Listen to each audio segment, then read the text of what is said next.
삼황, 기원전 3897년경 현 카자흐스탄의 천산주 우파에서 중앙아시아의 중원에 내려오셔서 신씨 개천하신 곳이 경도인 서울이며, 그곳이 하늘을 연 개천의 장소 개경으로 배달, 박달, 박토라고 했습니다. 우랄 아랄 산맥의 맨 밑 하단에 보면 배산 임수에 산을 등지고 앞으로는 아랄해가 넓은 지역이 있습니다. 비록 파괴되어 흔적이 없어졌지만 그곳이 북코리아의 중심지 우파였던 것으로 보여집니다.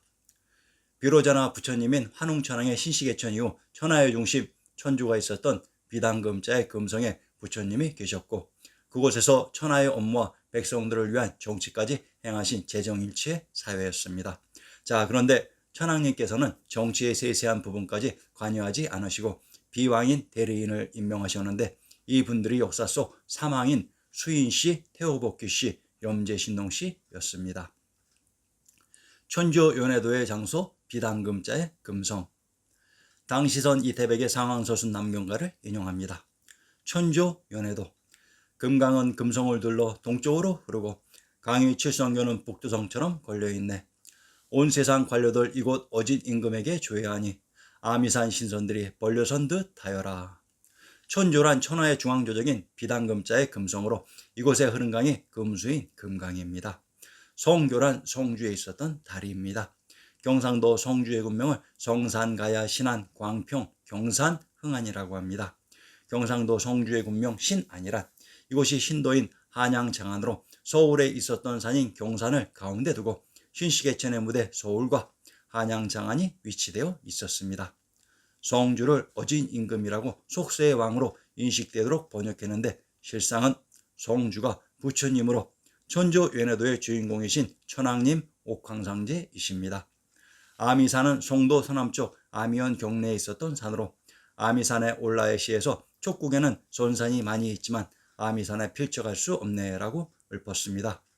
선정은 선인들이 모여 있었던 궁궐로, 아미산과 선정은 천하의 주동 비당금자의 금성을 표현한 말로, 이태백의 촉도원 안에서 비당금자의 금성이 있었던 금강산을 아미산이라고 했습니다. 삼황이 있었던 장소. 자, 그러면 우리의 지리지 신증동국 여지있남에서 삼황인 수인씨, 태호복귀, 염제신동이 계셨던 곳을 찾아봅시다. 개성의 군명을 부소합, 송악군, 동비올, 개주, 개경, 황도, 총막군이라고 합니다. 개성의 군명 개주, 개경이란 이곳이 기원전 3897년경 환웅천왕의 신시개천의 장소였으며 개성의 군명을 황도라고 합니다. 삼황이 계셨던 곳이라는 의미입니다. 신중동국 여지신남 개성의 성곽을 나성이라고 합니다. 나주에 있었던 성곽이 나성으로 전라도 나주의 군명이 비당금자의 금성이라고 했습니다. 비당금자의 금성이란 천조 연해도의 무대 천왕님이 계셨던 천하의 중앙조정인 천조입니다. 그러면 삼왕들이 이곳에 가까운 곳에 계셨는데 그곳이 궁금하시죠? 평양성, 천왕님들이 계셨던 천조인 비당금자의 금성을 수호하는 성이 우리 역사 속의 평양성입니다. 평양이란 피양, 즉 뜻을 펴는 양지, 피라, 표라의 의미로 개천의 장수 개주와 정확히 동일한 말입니다. 역사 속 경도인 서울의 개경에 평양이 숨겨져 있을 줄은 상상도 하지 못했을 것입니다. 자, 삼왕들이 계셨던 평양성의 정체를 밝혀봅시다.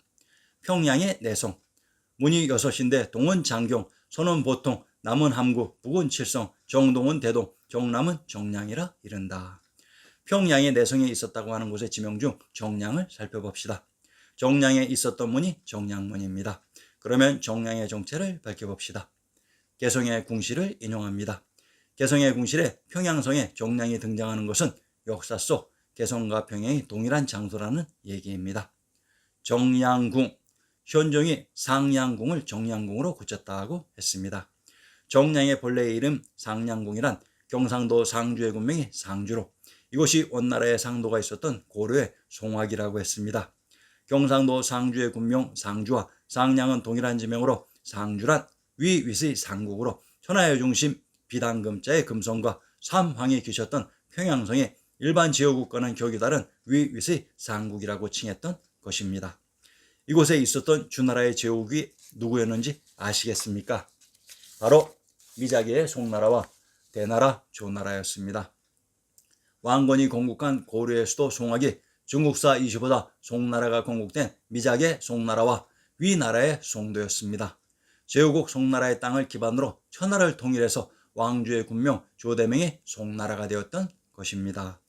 삼황이 기쳤던 곳이 개성의 송악으로 이곳에 평양성이 있었습니다. 삼황을 수인씨, 태호복희, 염제신농이라고 합니다. 천황님께서 정치의 세세한 사항까지 결정할 수는 없었을 것으로 그래서 정치를 대리할 비왕을 임명했는데 이들이 역사 속의 삼황인 수인씨, 태호복희, 염제신농이었습니다. 수인씨, 고대 중국의 전설상의 황제, 복희씨, 신농씨와 함께 삼황의 한 사람으로 화식하는 것을 발명했다고 전해진다. 수는 불을 얻는 도구로 수인씨가 나무를 마찰하여 불을 얻어 음식물을 조리하는 방법을 가르쳐 주었다고 한다. 수인씨가 화식하는 방법을 가르쳐 주었다고 했는데 역사서의 다른 곳에는 다른 소리를 합니다. 이를 인용합니다. 부도지제 10장 황궁씨가 천산주에 도착하여 길게 조음으로 울려 인세의 흥량을 남김없이 없앨 것을 도모하고 기어이 대성회복의 서약을 성취하였다. 이에 유인씨가 천부사면을 이어받으니 이것은 곧 천지 본음의 상으로 그것은 진실로 근본이 하나임을 알게 하는 것이었다. 유인씨가 사람들이 추위에 떨고 밤에는 어둠에 시달리는 것을 불쌍하게 여겨 나무를 뚫어서 마찰을 시켜 불을 일으켜서 밝게 비춰주고 몸을 따뜻하게 하고 또 음식물을 익혀서 먹는 법을 가르치니 모든 사람들이 대단히 기뻐하였다. 유인씨는 기원전 만년경 이전에 피라미드 문명의 시대의 지도자였고 천부인을 물려준 환인씨는 이미 신증동국 여지신남에서 환인시대의 존재가 입증되었고 이미 그때 불을 사용했다고 했는데 왜 사망의 수인씨가 화식을 시작했다고 구라를 쳤을까요?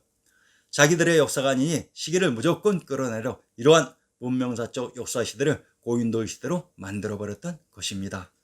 기원전 만년경 피라미드를 쌓을 정도의 기술이면 우리의 상상을 초월한 문명세계였습니다. 물론 현재에도 자기 나라의 한자 발음을 표기하는 글자가 없어 영어 알파벳으로 표기하는 나라가 있습니다. 한글, 한복, 김치 등이 모두 자기들의 것이라고 주장하고 가르치고 있는 나라가 있습니다. 태호복희 배달국의 5세 태우의 환웅은 아들 12를 두셨다. 태호복희 씨는 배달의 5세 태우의 환웅의 막내 아들이다. 크게 밝다는 뜻의 태호와 밝은 해라는 뜻의 복희로 그 이름이 천지광명사상을 담고 있다. 복희 씨는 그물을 만들어 물고기 잡는 법을 알아내고 야생동물을 잡아 제물로 삼기도 하였으며 혼인제도를 정하고 구침과 금술을 만들어 삶의 편리를 도모하였다. 복희 씨가 중원 땅에 파종을 했고 신농 씨가 이종을 하였다. 중국 역사 속 사망의 한 명인 태호복희 씨가 5세 태우의 환웅의 아들이라고 합니다.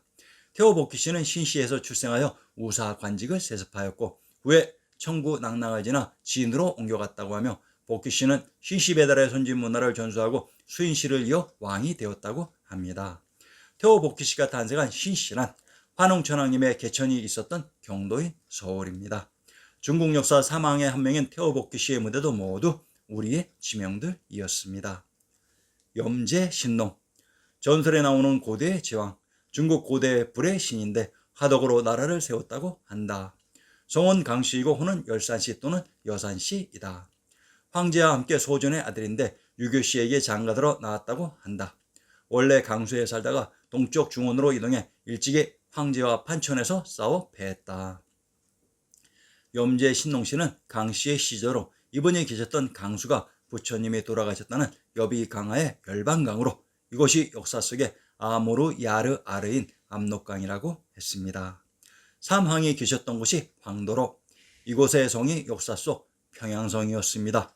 천하의 조정 천조인 개성금성을 지키는 평양성에 삼황이 계셨습니다. 염제신농에 대해서는 다음 해서